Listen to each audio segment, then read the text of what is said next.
Hello, good afternoon दोस्तों।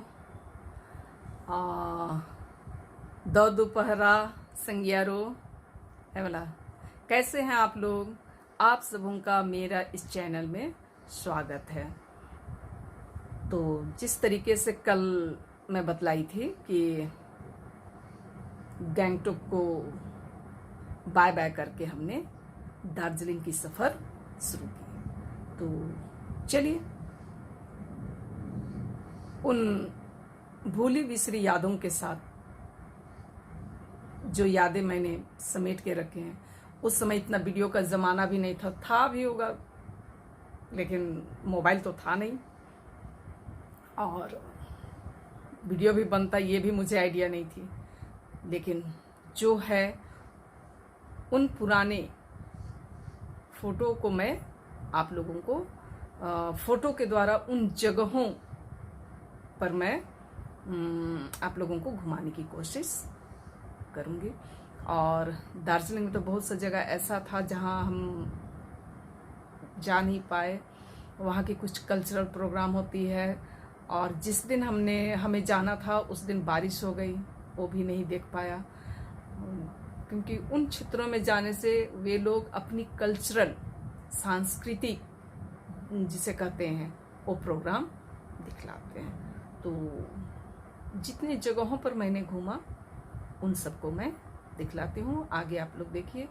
जब गैंगटॉक से चले तो रास्ते में हमने किस तरह से मस्ती करते हुए दार्जिलिंग पहुँचे, उसको मैं थोड़ा दिखलाने की कोशिश करती हूँ, है ना।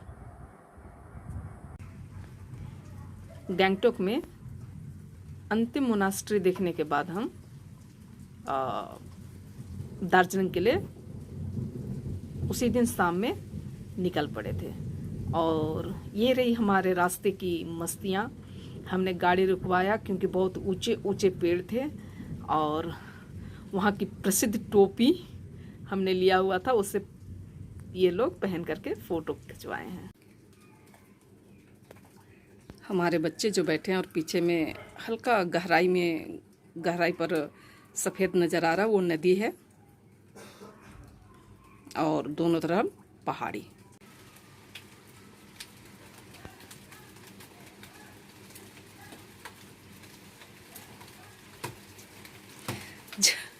जब मैं ये वीडियो बना रही हूँ तो बारिश होने लगी है, शायद आप लोगों को आवाज़ आए टिप टिप की।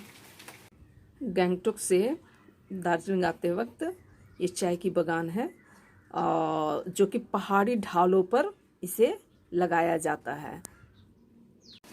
और हम गैंगटॉक से दार्जिलिंग पहुंच गए थे और दूसरे दिन हमने जहां घूमने गया उस पार्क को रॉक गार्डन कहते हैं, क्योंकि पत्थरों से काट करके इसे बनाया गया है, जिसका नाम शायद है बरबोटी रॉक गार्डन। तो वो जो छोटे छोटे नज़र आ रहे मेरे बच्चे हैं, है ना। तो चलिए फिर रॉक गार्डन का कुछ कुछ हिस्सों में हम घूमते हैं और इस रॉक गार्डन का आनंद लेते हैं। इस तरीके से है ना, नज़र आ रहा है।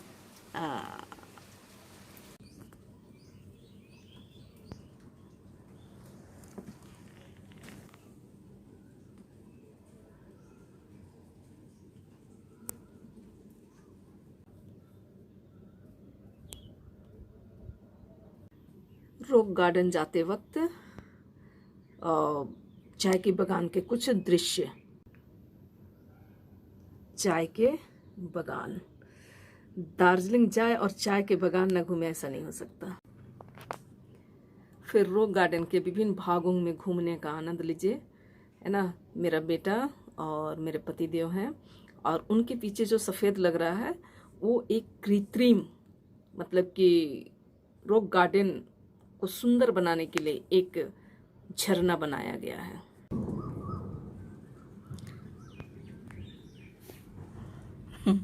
मैंने कहा ना, जिसमें मैं वीडियो बना रही थी, रूम के अंदर में अंधेरा लग रहा है और बाहर बारिश।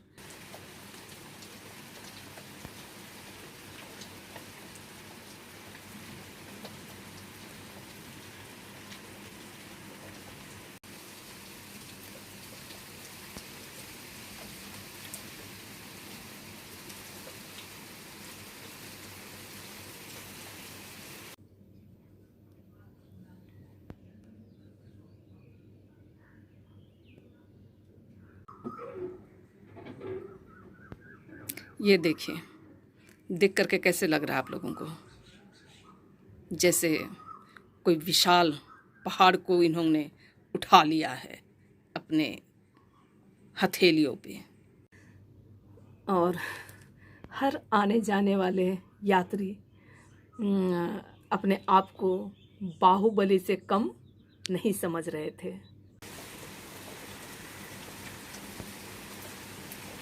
ये बतासिया लूप की तरह लग रहा है, लेकिन है या नहीं ये मैं कंफर्म नहीं हूँ। तो मैं बताती हूँ कि बतासिया लूप जो है वो आज़ादी के पहले विभिन्न लोगों के द्वारा जो लड़ाइयाँ लड़ी गई थी उसको श्रद्धांजलि देने के लिए बनाया गया था। पता नहीं, ये कंफर्म नहीं हूँ बतासिया लूप है या नहीं है, लेकिन वो भी इसी तरह दिखाई पड़ता है।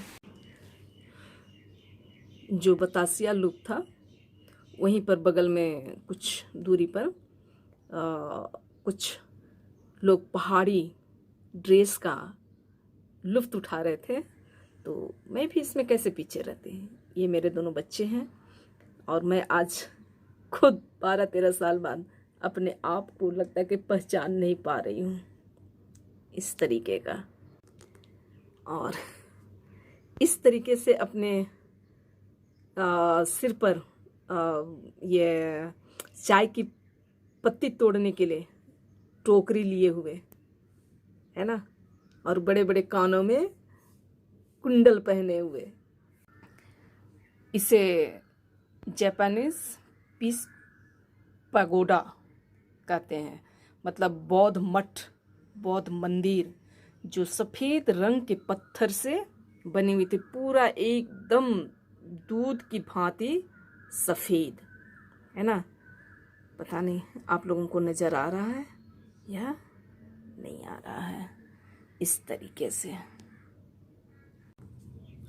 यह एक बहुत विशाल पत्थर का टुकड़ा था और काफ़ी ऊंचा भी था, और उसमें इस तरीके से रस्सी लगे हुए थे, और बच्चे उसमें जिस तरीके से कि पर्वत चढ़ा जाता है ना, तो पर्वत चढ़ने का आनंद ले रहे थे। तो कुछ इस तरीके से है, वो मुड़ा हुआ है, वो मेरा बड़ा बेटा है और वो भी अपना मज़ा कर रहा था।